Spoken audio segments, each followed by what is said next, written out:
देशों की संस्कृति की धरोहर को बनाए रखने वाले सभी महान विभूति को प्रणाम करते हुए वंदन करते हुए इस संगोष्ठी की विभूति संतोष जो मेरा सौंपी गई है उसको बहुत कम शब्दों में आपके समूह करता हूँ।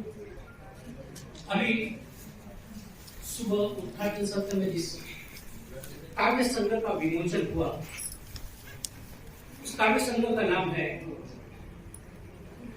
और नाम जो रखा गया मधुर, कवि ने अपने बेटी से प्रेरणा ली और बेटी से प्रेरणा लेने के कारण इस काव्य संग्रह का नाम भी मधुर काव्य संग्रह है। इस काव्य संग्रह में 100 कविताएं हैं और बहुत ही सुंदर बात ये लगी, इस काव्य संग्रह की शुरुआत सरस्वती वंदना की कविता से। इसमें जितनी भी सारी कविताएं 100 कविता है, मैं पूरी 100 की 100 कविता के संदर्भ में आपसे बात नहीं करूंगा, और फिर भी कवि ने इस कविता के भीतर, काव्य संग्रह के भीतर जो बात बताई है, इन 100 कविताओं में से 10 कविताएं नारी पर है, पिता पर 2 कविताएं हैं, महान विभूतियों पर 17 कविताएं हैं, प्रकृति और पर्यावरण पर 8 कविताएं हैं, गणेश जी कृष्ण जी पर 6 कविताएं, अन्य विषयों पर की 6 कविताएं हैं।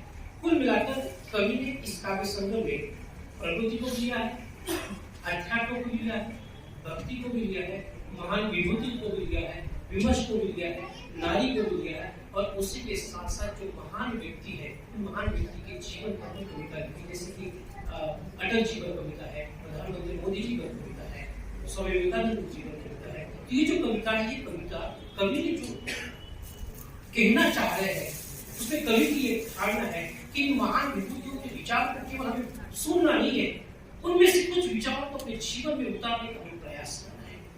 तो इसलिए ये काव्य संग्रह जो है वो बहुत ही बेहतरीन काव्य संग्रह है। आज हम देखते हैं परिवार के भीतर रिश्ते किस तरह के होते जा रहे हैं। रिश्तों को लेकर कवि कहते हैं, रिश्ता ऐसा रखे कि उसका अंत न हो, रिश्ता ऐसा रखे कि उसका अंत न हो। हमने रिश्तों को संभाला है मोतियों की तरह, गिर भी जाए तो झुक के उठा लेते हैं। ये जो झुक के उठाने वाली बात है, ये बात हम सबको आत्मचिंतन कराती है, क्योंकि हमें आज रिश्तों को संभालने की जरूरत पड़ रही है। रिश्ते नष्ट होते जा रहे हैं, अपनापन नष्ट होता जा रहा है। कवि ने इस कविता के माध्यम से बात की। नारी की महिमा का गान करते हुए कवि कहते हैं, धरा पर सब प्राणियों का आश्रय स्थल है नारी, पावन पवित्र पोषक संरक्षक का रिश्ता है नारी। इसमें ये जो 3 शब्द है, पावन पवित्र पोषक और संरक्षक, ये 4 शब्द जो है, ये 4 शब्द नारी की महिमा का गान करने में परिपूर्ण है। नारी सृष्टि की सर्वश्रेष्ठतम कृति है। जन्म होता है नारी से, माँ, बहन, शिक्षिका, महिला, साथी, पत्नी, बेटी, और अंत में हम सबको समाहित करने वाली जो धरती है, उसे भी हम माँ ही करते, धरती माँ कहते हैं, वो भी नारी है। कर्म क्षेत्र में से आसमान में हौसलों की उड़ान भरती है, शिक्षा की अलग जगह कर नारी शक्ति का परचम फहराती है, आने वाली पीढ़ी को अब तकनीकी ज्ञान सिखाती है। ये वर्तमान कवि ने वर्तमान परिवेश में नारी का बदला हुआ रूप कैसा है इसे स्पष्ट करते हुए परिवार में बेटी का होना बहुत जरूरी है। जिस परिवार में बेटी ने जन्म नहीं लिया वो परिवार संस्कार विहीन हो सकता है, और ये संस्कार विहीन होने की संभावना 99% होती है। वह संस्कार नारी कैसी है? वह संस्कार संयम, सरोकार, संतुष्टि, सुंदरता, सुयोग्य, समाधान, सफलता, सुमन, सुवचन, समझदार की वो साकार मूर्ति होती है। तभी कभी उनके अस्तित्व और परिवार के स्थान को स्पष्ट करते कहते हैं। कभी नारी के सम्मान को लेकर कहते हैं, तुझसे पूजा थाली सस्ती, चंदन अनमोलू है बेटी, तुझसे ही दिवाली है, रंगों की होली है बेटी, मुखमंडल में मुस्कान सजे तब हंसी ठिठोली है बेटी, खीर सिवैया गुजिया माँ तो पूरन पोली है बेटी।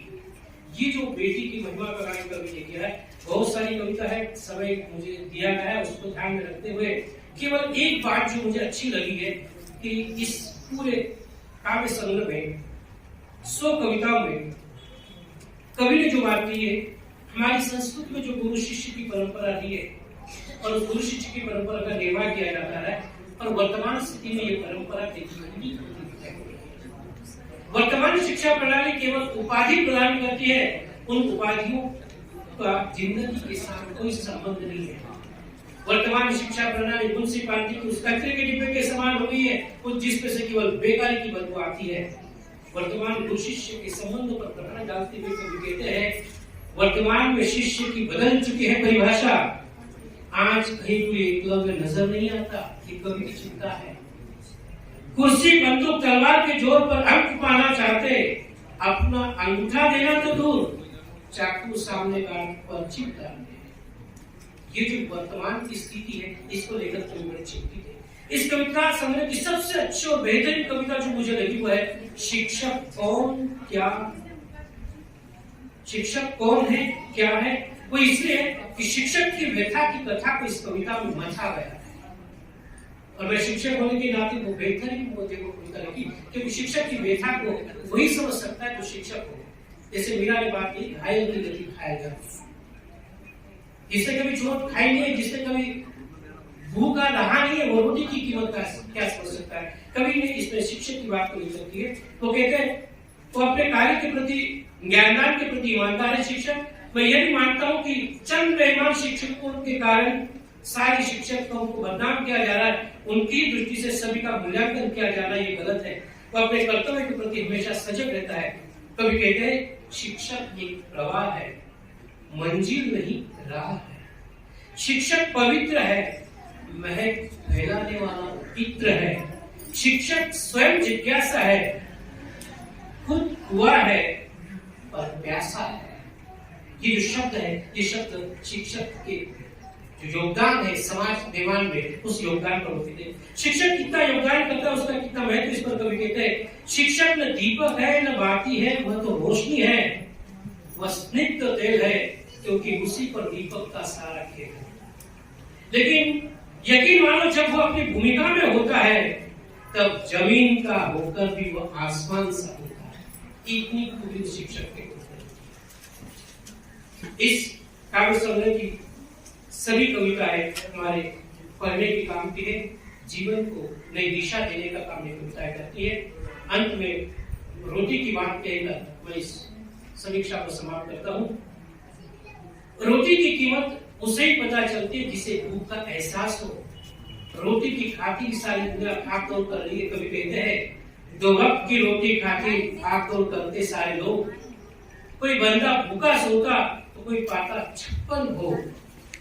राजमहल में रहने वाले क्या जाने रोटी का मोल, सड़क के किनारे बैठा भूखा प्यासा जाने रोटी का मोल। ये जो कवि की दृष्टि है, कवि बारीकी से समाज की ओर देखने की जो दृष्टि है, वो कवि के भीतर है। इसलिए उन्होंने सामान्य व्यक्ति की समस्या को भी अपनी कविता के भीतर समाहित किया। 100 कविता है। मैं तो आप सभी से ये अनुरोध करता हूँ कि वो कविता संग्रह जरूर पढ़िएगा, जो हमें आत्मचिंतन, आत्मबोध कराता है। शिक्षक जो है, शिक्षक ने तो अवश्य पढ़ना चाहिए। शिक्षक की व्यथा को कवि ने किस तरह का मथा है और उसमें से वह अमृत मंथन निकला है। निश्चित तौर पर ये किताब कवि, इनको मैं बधाई देता हूँ कि आपके द्वारा रचित 100 कविताएं, ये 100 रत्न है, इन रत्नों का हम फायदा उठाएं। मैं आप सभी के प्रति साधुवाद व्यक्त करता हूँ, कवि को बधाइयां देते हुए शब्दों को विराम देता हूँ। जय हिंद, जय भारत।